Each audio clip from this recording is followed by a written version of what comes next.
Well, we're in Groningen, the north of the Netherlands, and we're doing outreach, vegan outreach. Who's next to me? Who's standing here? Joe from England.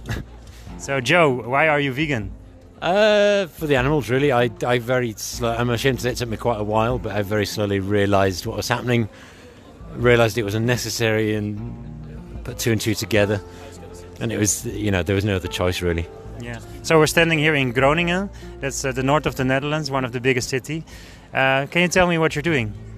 We're doing a Cube of Truth, vegan outreach, showing people the truth about what happens on farms and having friendly, honest conversations with them about what's happening and why it's happening and what they can do to stop being a part of it.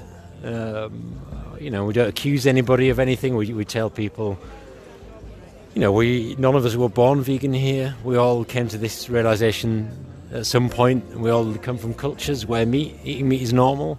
So we try to, in a very friendly way, explain to people what's happening and their role in it and what they can do to stop. So what was your life about in the beginning? Because you weren't a vegan before, but where were you born and raised, and what was it like? I was born in the north of England in a sort of industrial town. It's very normal, I think. I had a very normal upbringing. Sort of meat and two veg every day. Sunday roast, typical sort of English diet.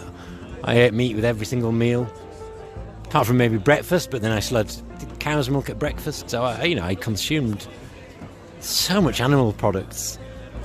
And then I'm vegetarian for about 8 years, and it was. I'm ashamed to say it was a very slow transition to veganism. But I think part of the reason for that is nobody was talking about veganism. It wasn't on the menu, it wasn't on the news, it wasn't in the streets, nobody was talking about it.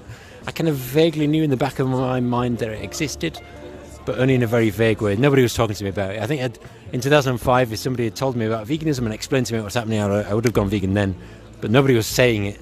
And I now feel this is why the time is now that vegans, we have to talk to people about it, because if we don't talk to people about it, nobody else will talk to people about it. McDonald's aren't going to talk to people about it.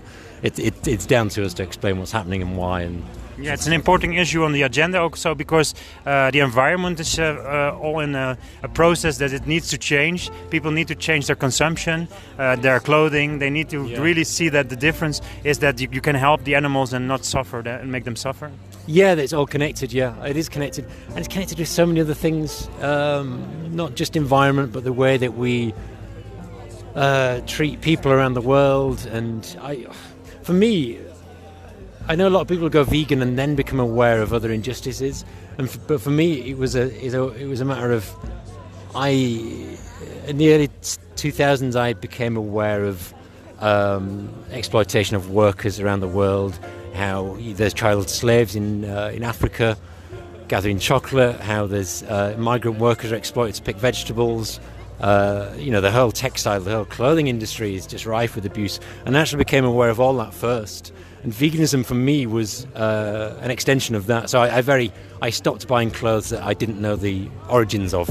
So how can we break this simple system? How can we break this corrupt system?